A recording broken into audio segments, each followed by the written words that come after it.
Ida, always.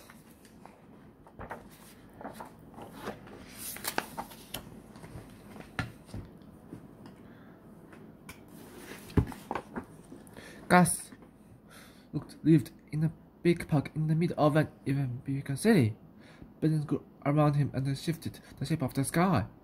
Zookeepers poked in and out. Visitors came and went.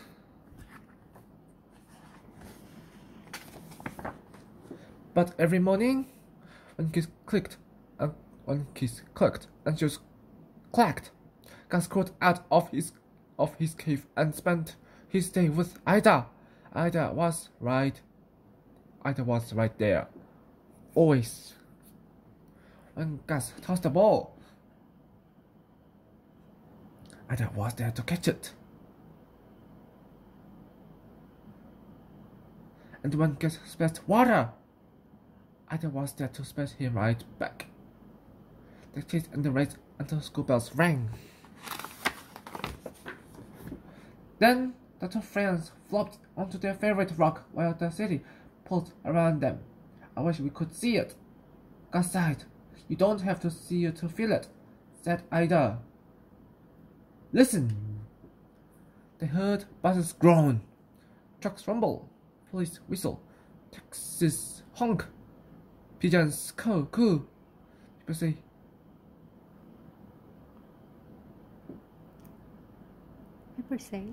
hey. Hey! Wait! Yo. Hello? And the children laugh. That's the city's heartbeat, said Ida. It's right here with us. Always.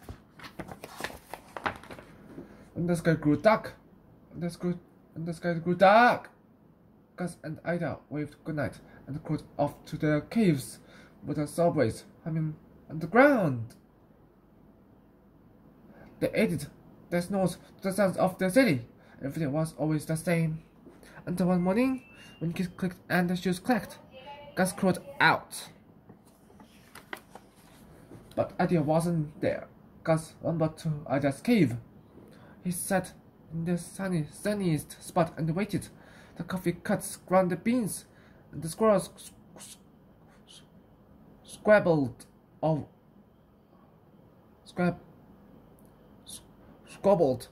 crumbs. Scrabbled over crumbs. Visitors shuffled in. Keepers bustled about. Ida had never slept so late. Some monkeys and the taxi cabs squeezed. Ice cream trucks jingled. Ice cream trucks jingled. So Ida didn't come. Keeper Sonia came instead. Sonia told Gus that Ida was very sick. Usually, there's a way to make Ida better. But this time was different. Ida wasn't hurt. Ida wasn't hurt. But she would get tired and too weak to swim and play. Then, one day, when her body stopped working, Ida would die. Sonia's voice was soft. But the words felt rough to Gus. His insides churned. His chin shook. The sky rumbled. Gus rushed to his friend. Don't go! He growled. Don't go! Don't go! Don't! Ida growled right back. Together they stomped and snarled. The girls turned into a house so loud they felt up the zoo, rising higher than skyscrapers, scaring pigeons, surging towards stars. And then they stopped. Two friends folded into one shadow and stopped, caught on the rocks. Two bear noses sniffled. Two breaths panted. to bear hearts echoed each other's beat.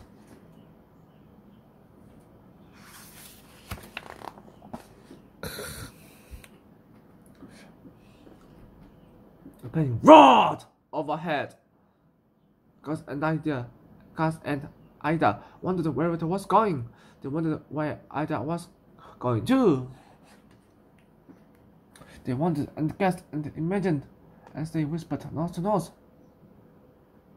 Wherever I go, said Ida, but I always smell your fishy breath.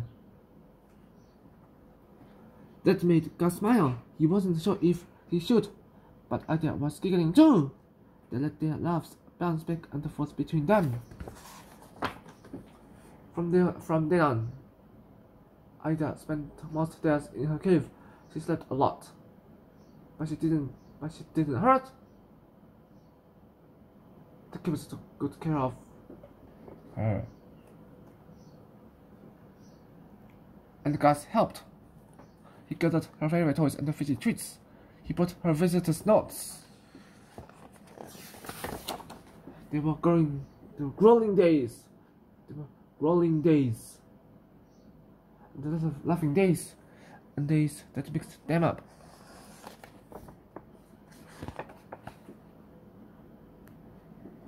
Sometimes Ida needed a moment alone, and sometimes Gus did too. But at the end of each day, Gus always told Ida, I miss you.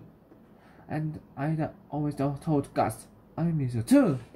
They would cuddle until the sky grew dark and the lamps of the city clicked on. They would wave goodnight 1,000 times, then wave a few times more.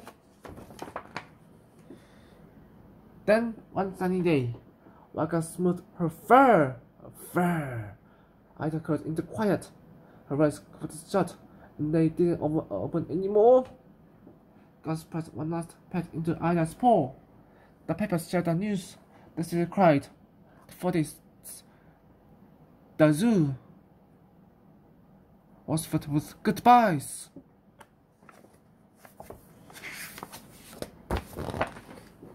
Now when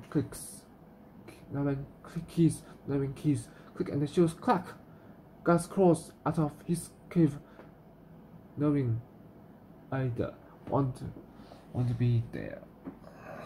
He turns and swims alone, and his lunch was Sonia. They brought Ida's favorite yellow ball. Some days Gus forgets. He looks for Ida on the rock in her cave behind the waterfall. When he remembers she isn't there, he rests in the shadows. But even in the shadows, the sounds of the city reach him.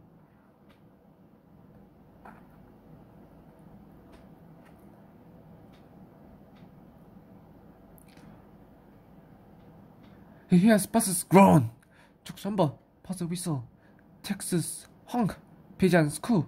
People say, "Hey, wait! Yo, hello!" and the children laugh. Gus smiles. He steps into the spot where Ida liked to soak in the sun.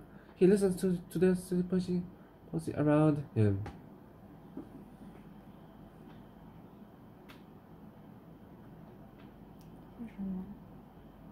He remembers that Ida said, "You don't have to see it to feel it." The sidewalks tap and the streets hum. Gus's heart